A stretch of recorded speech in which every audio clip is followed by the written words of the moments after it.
So are we back?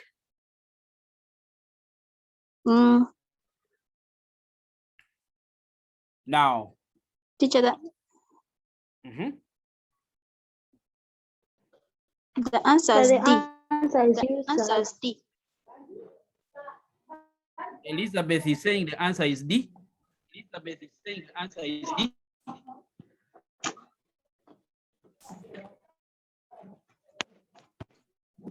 Cynthia, what is your answer? Cynthia, what is your answer? B. This B. D. D. D. This D. D. D. D. D. Yes, the last one. Yes, the last one. Lynette?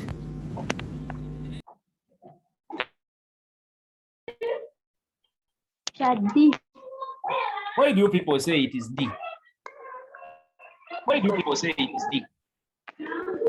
Because of green plants release carbon, which converts, which is necessary during to the primary consumers.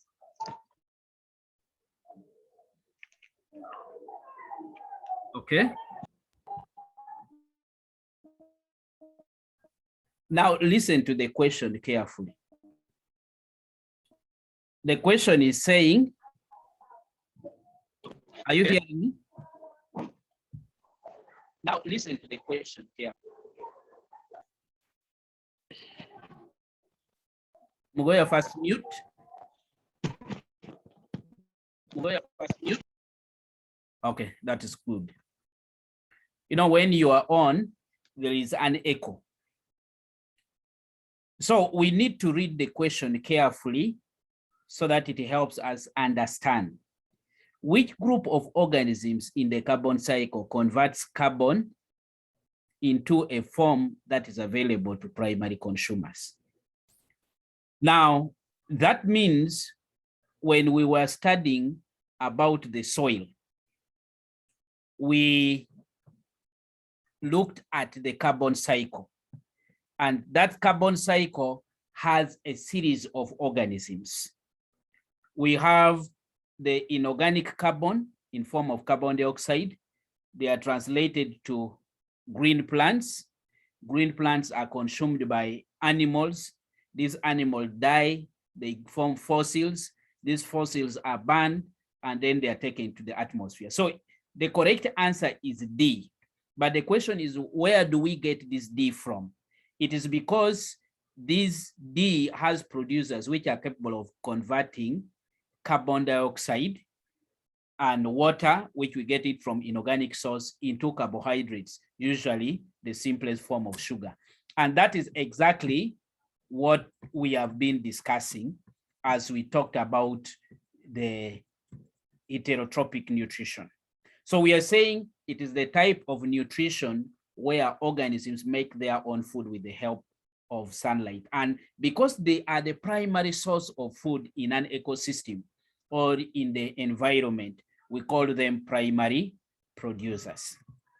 So we looked at two types of them. There are those ones which do chemosynthesis, and then there are those that do photosynthesis. But in carbon cycle, usually we emphasize more on photosynthesis, which is actually done by green plants as producers. Now, we talked about heterotropic or nutrition or heterotropism. And here we said it is a process by which organisms obtain their food by feeding on the already manufactured food compounds. And we are saying that the heterotrophs are incapable of making their own food, and therefore they rely on foods that are already made. And organisms include all animals. All animals are heterotrophs because no animal has the ability to make its own food. Fungi, because it lacks those green pigments, they also make their own food. We have insectivorous plants that are also capable of making their own food, and most bacteria, except the chemosynthetic and then the photosynthetic bacteria. The rest of the bacteria do not have the pigments that can trap sunlight, and therefore they are heterotrophs. I have given you some photos of some of them, the monkey, the kob, the lion, and then the marabou stalks. All of them, you can see them feeding on ready-made food, and therefore they are heterotrophs. Now, like I've told you, we talked about two modes of nutrition. We talked of autotropic and heterotrophic. Autotropic has two types. We have chemosynthesis and we have photosynthesis. Now, in heterotrophic nutrition, we have 5 different modes because different organisms have their own ways of obtaining food. So one such is parasitism. Another one is symbiosis or mutualism. Another one is saprophytism, feeding on decaying organic matter. Then we have phagocytism, and then we have Holozoic nutrition. Now, let's look at parasitism. By the way, what is a parasite?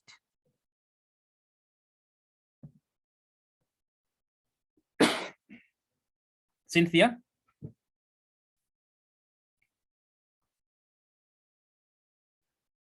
Can you unmute?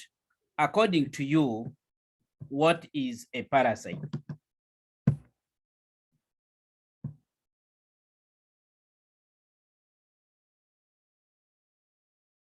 Lynette, are you on?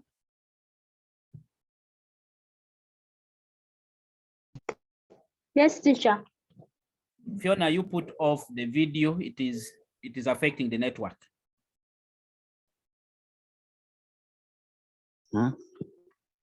It's an organism that feeds on another organism. A parasite. Okay, Maya. Is an organism. Maya has raised the hand. Can you talk?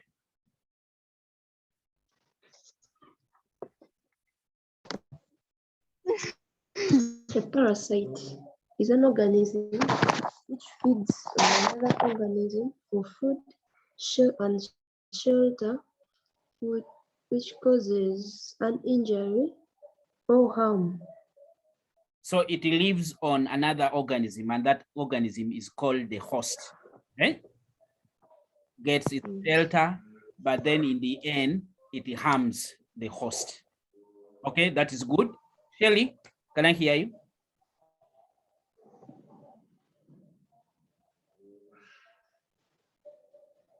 Maya, you can unmute now.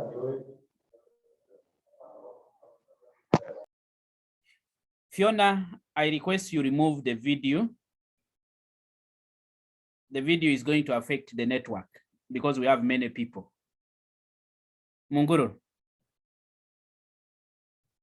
Okay, that is better.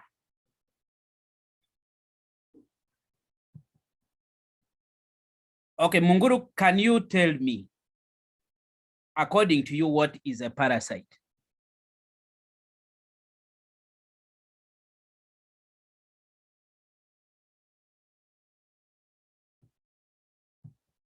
Some people don't want to talk. Vanita?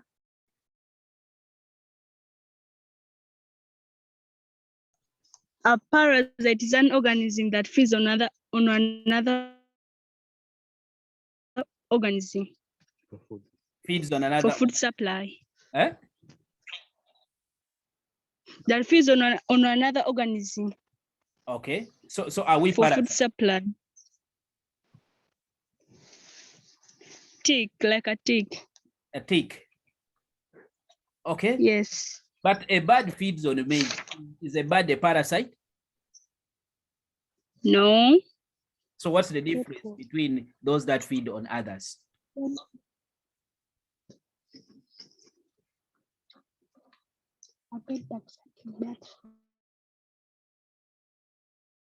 So Shelley is saying a parasite is an organism which feeds, shelters, and lives on its host.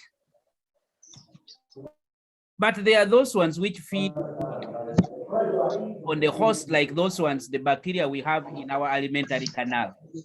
They are not parasites. So the most important thing is that an organism where two living organisms coexist. They live together. Patricia? Mute. Patricia, first mute, then you'll come back later. Okay, that's good.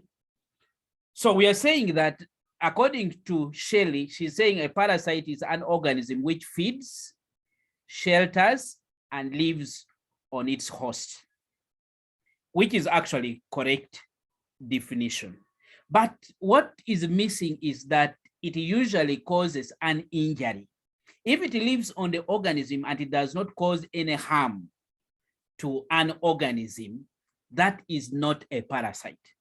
For example, we have the egret birds. Most of you normally see birds jumping on cows, removing ticks and what. For them, they feed on the cows, but they do not cause harm to the cow. In fact, they help the cow. That is not a parasite. That becomes now symbiosis or mutualism, where all of them benefit in a way or the other. So parasitism, therefore, is defined as biologically now as an association between two living organisms. Remember, when we're talking about a parasite, they must be living organisms, and they are of different species. An association between two living organisms of different species, in which one, which is called the parasite, obtain food and shelter from the other or from the host, and the host suffers harm and injury from the parasite. So you have two living organisms, one feeding on the other, obtaining its shelter from the other, and that is called a parasite. And then the other, instead of now providing just food, also suffers harm. Sometimes it gets infected, sometimes it gets injuries, sometimes it gets poisoned. Because of that, a parasite usually causes harm or an injury to the host. So this is what we call actually a parasite-host relationship.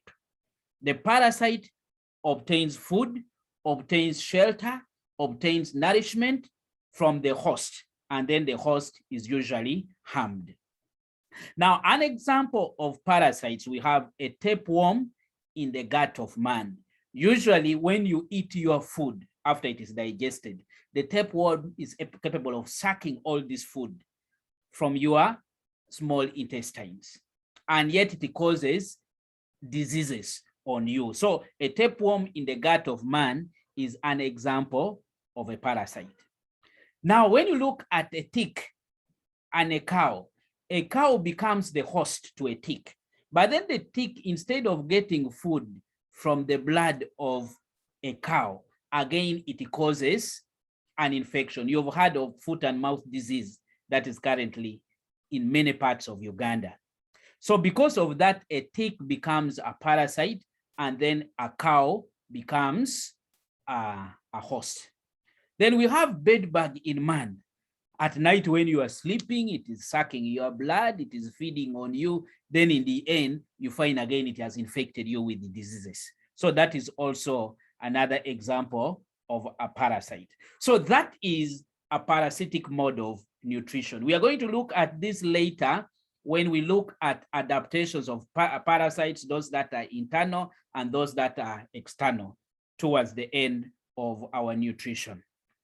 Then we have another type of heterotrophic nutrition, which is saprophytic nutrition, or sometimes we call it saprophytisms, or sometimes we also call it saprotropic nutrition. Listen to what I'm saying. It can be saprophytic, which is biologically allowed. It can be saprotrophic nutrition, or it can be called saprotrophism. Saprophytism is also allowed in biological terms.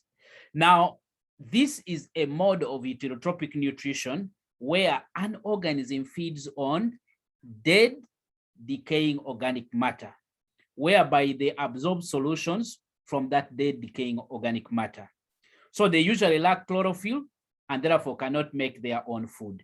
An example is mushroom. There is no pigment in a mushroom. And that's why, by the way, some people think once Nsenene has come or let's say white ants have come, you find mushrooms starting to sprout out of it. But why is it coming? It is just providing a conducive atmosphere so that those spores of the mushrooms are able to get a conducive atmosphere in which it can grow.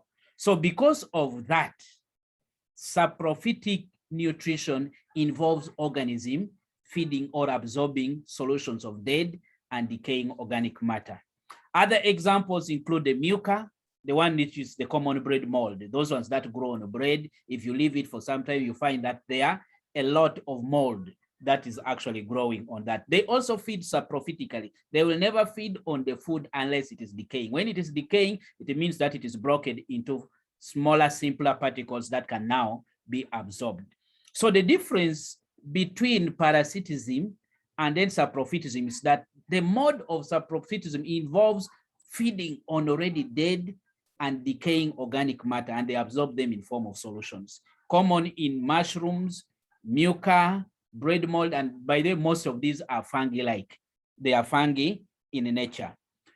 Then we have, when you look at that, you see that the saprophytes, the saprotrophs live in non-living organic matter. They secrete digestive enzymes onto the organic matter and absorb the products. I hope you are able to see that. Now you can see the mushroom where they are. Then we have other form of saprophytic nutrition where an organism becomes a recycler. Like now you are seeing, for example, in these Insectivorous type, you are seeing that organism, like the earthworm, is capable of breaking some organic materials and it is moving in some kind of rotten materials. For them, they actually also can be grouped under saprophytes, like the earthworms, the wood lice. Some of them are mainly saprophytes in nature. So that is another type of heterotropic nutrition. Remember, we've talked about many types of nutrition, autotropic and saprophytic. Now we are emphasizing more on heterotropic nutrition. One type is parasitism. We have seen the tapeworm and man. We have seen a tick and a cow. We have seen many others. That relationship, you know, bedbug and man, they feed and then they harm such organisms. Then we have another one which we call saprophytic, those that feed on dead and decaying organic matter. An example is when you leave your bread, you find there is growth, organisms surviving in such kind of environment. And those ones are also saprophytic. And then you're seeing like some of those earthworms and what that are capable of feeding on those dead, rotting and decaying organic matter. As you've seen, they are also saprotrophs. Then the next, which is actually a nutritional relationship between species where both of them benefit, is called symbiosis, or we call it mutualism. Mutualism refers to having mutual benefit. Although of the two, it is only one that benefits nutritionally. Others benefit in other ways. For example, if you look at the leguminous plants and then the rhizobium. The rhizobium, which is actually found in the root nodules, usually get shelter, get housing, get accommodation from the nodules. But actually this bacteria is capable of converting inorganic nitrogen into ammonia and ammonium compounds, into nitrates, which are eventually absorbed by the plants. So you're saying that the plant is benefiting nutritionally, but then the bacteria is getting shelter. You look at example of fungi and algae. The fungi does not photosynthesize. The algae photosynthesizes. What collectively we call it a lichen. A lichen is a symbiotic relationship between a fungi and an algae. Now, the algae synthesizes food and then the fungi is able to provide shelter and also provide water because it has the roots that are capable of entering deep into the soil. Then we have the protozoans and then the ruminants. Most of you have heard about the cellulose digesting bacteria in the organism, in ruminants, like the cows, like the goats. The reason why we as human beings can't feed on grass is that we lack this protozoa. Because of that, we cannot digest cellulose that are found in these plants. But goats and cows have them.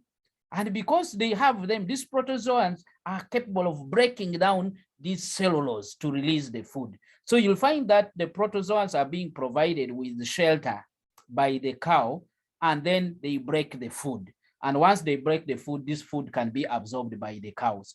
We have the white egret birds and then the cow. You find them jumping on the cows. They are removing ticks. They are benefiting. The cows are actually getting the food, but then, I mean, the egrets are getting the food, but then the cow is also benefiting. It is mutual that these ticks that would have caused them diseases are actually being taken away. So you'll see that in all of them, there is only one organism that benefits nutritionally.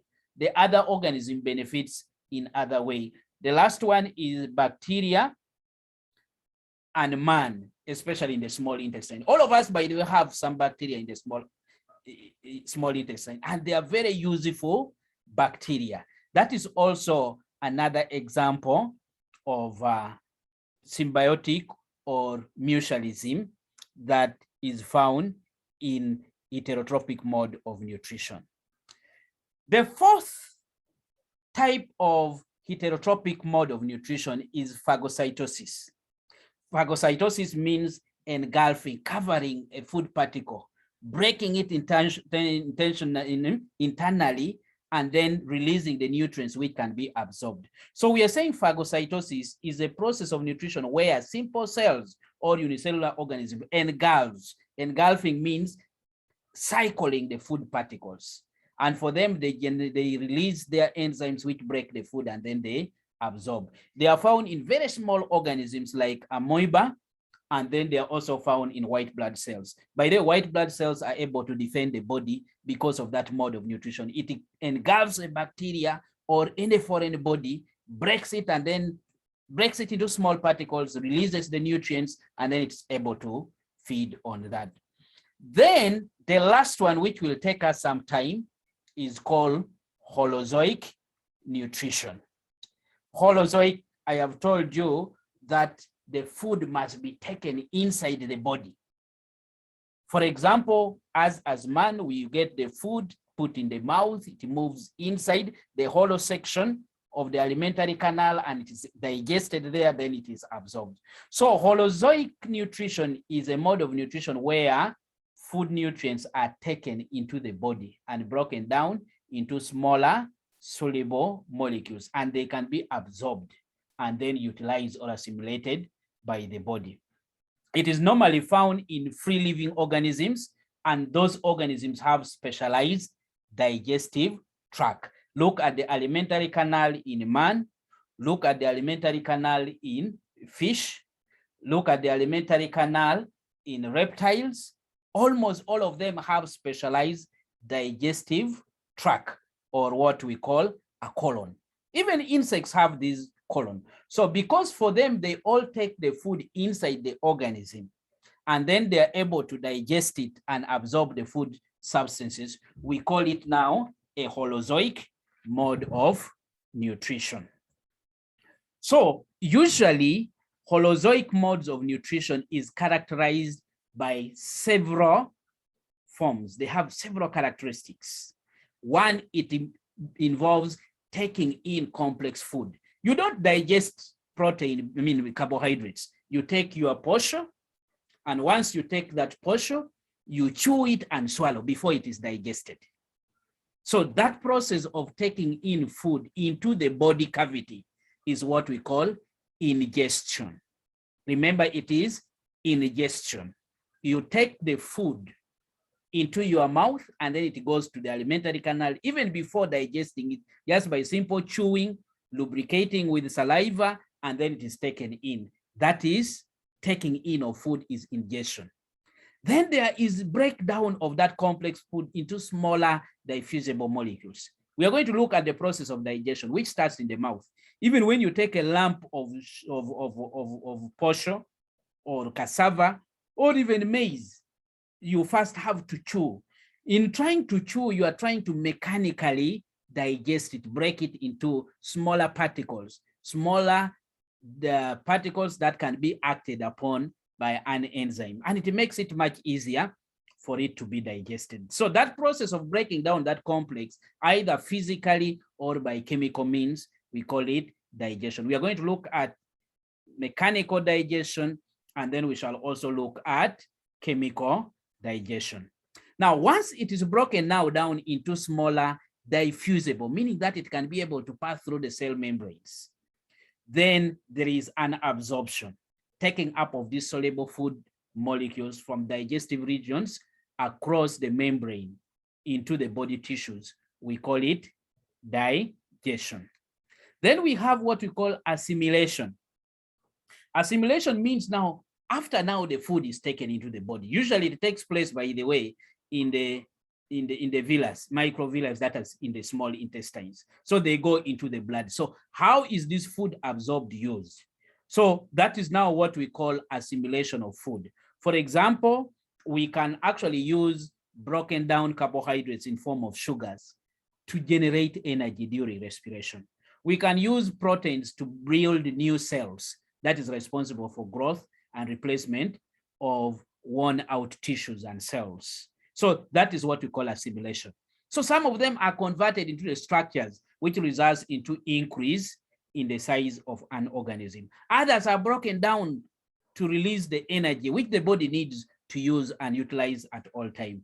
Then lastly, the undigested food must be removed from the body in form of feces. Now, the process of removing these undigested food material, usually through the anus or any anal opening, is what we call digestion. So Holozoic nutrition is characterized by 5 main issues. 1, it involves ingestion, taking in food to the body. 2, digestion, breaking down of complex food material into smaller diffusible molecules, which can be mechanically by chewing and breaking it into small particles. You cannot swallow that portion the way you have taken it. It must be chewed first. Then absorption means that after it is digested, broken down into smaller molecules, then it can be absorbed into the bloodstream and then taken to different body parts where they are needed. Then lastly, we have assimilation. How is this food now taken, used by the body? Then we have digestion. Digestion means, by the way, digestion is different from excretion. Urine is excreted, urea is excreted, but then feces is digested. Digestion means removing non-metabolic waste. It is just undigested food or refuses, which now can come through the process of defecation. So that is the characteristic of Holozoic nutrition. Now, then we have also seen that there are few plants and algae that uses both forms of nutrition. Sometimes we call them the Mixotrops. An example is what you are seeing on the screen, the Englena, very small organism. It can photosynthesize. You can see that it is green when there is sufficient light, but when it is not there, then it can also phagocytosize. So it can also undergo phagocytosis, but it can also undergo autotropic nutrition. So it can be both an autotrop and then the heterotroph. And then the last one is the venous flytrap. Actually, these are organisms that usually can be, actually we call them the insectivorous plants. You can see now the opening with hooks. So once an insect falls here, it is trapped.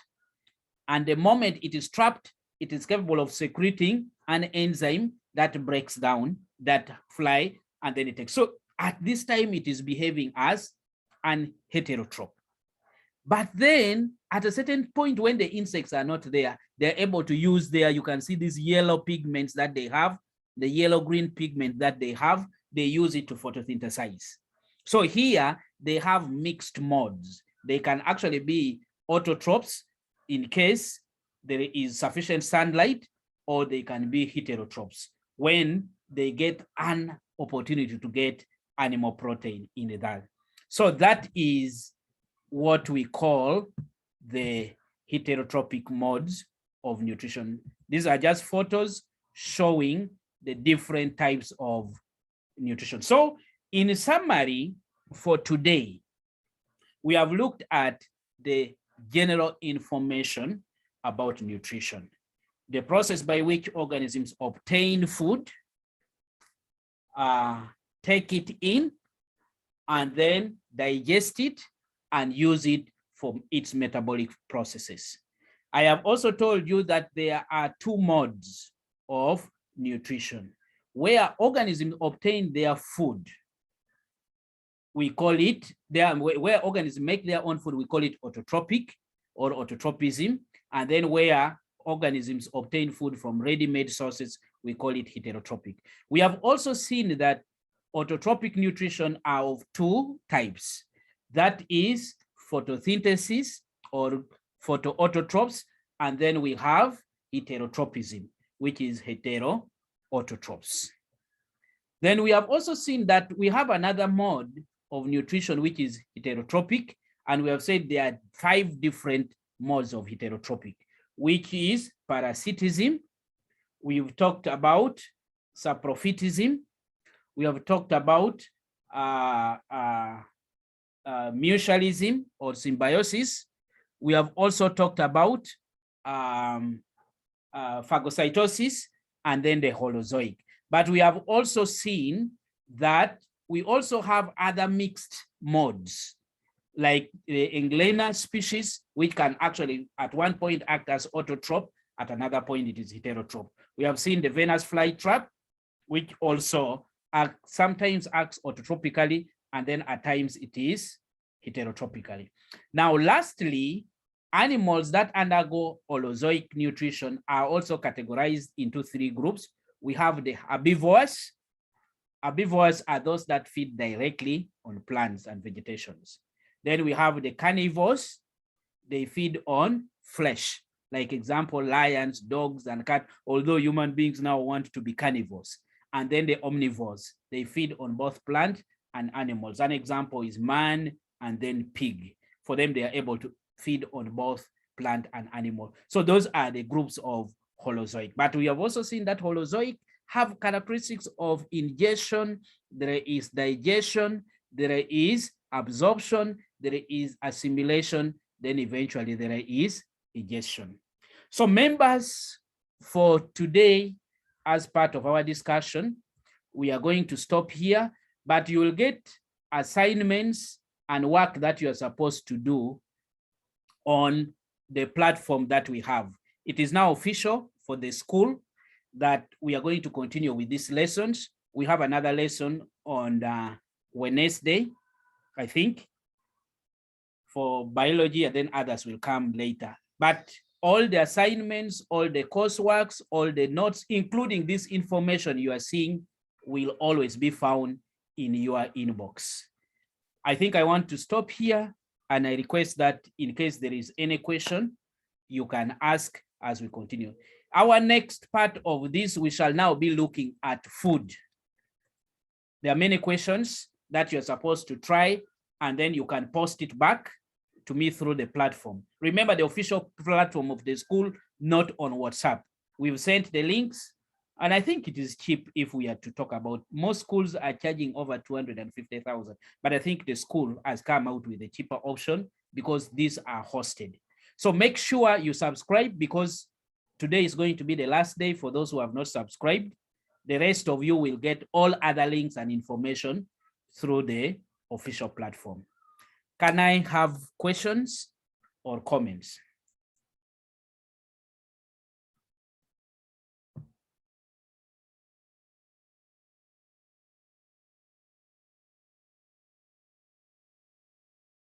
Armstrong? Can I have any comment? You can unmute and talk.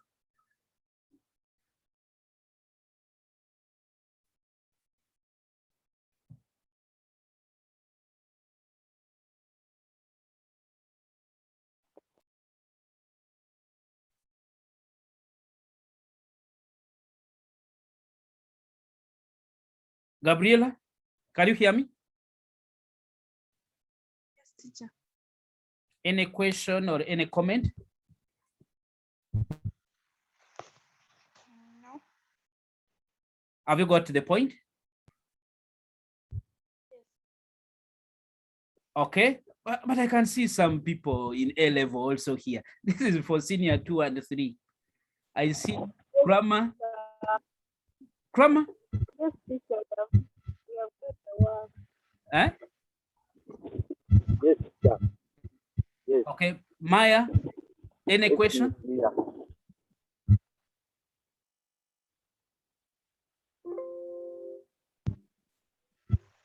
Any question? So No, members, teacher. yes?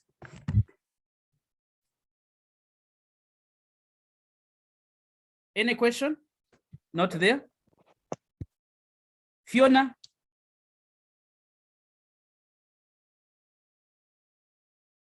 So members, I think for today, we can stop here. All the notes, including this presentation, the recording, you are going to get it on your inbox shortly.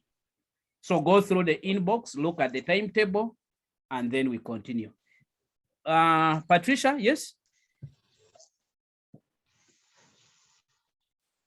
Yes, Patricia.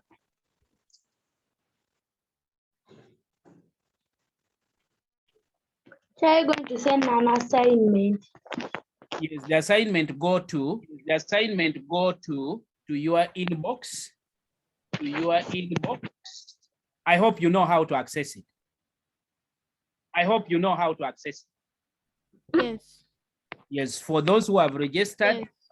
for those who have registered, Yes, for all those the who have assignments registered, are going to be sent. for to them. those who have registered, all the assignments are going to be sent to them. By the way, including this presentation, eh? By the way, including this presentation, eh? So you go to your chat box, look for where the assignments, where their study materials, you will get all of them there. I wish you the best. See you again on Wednesday. Bye. Okay, bye.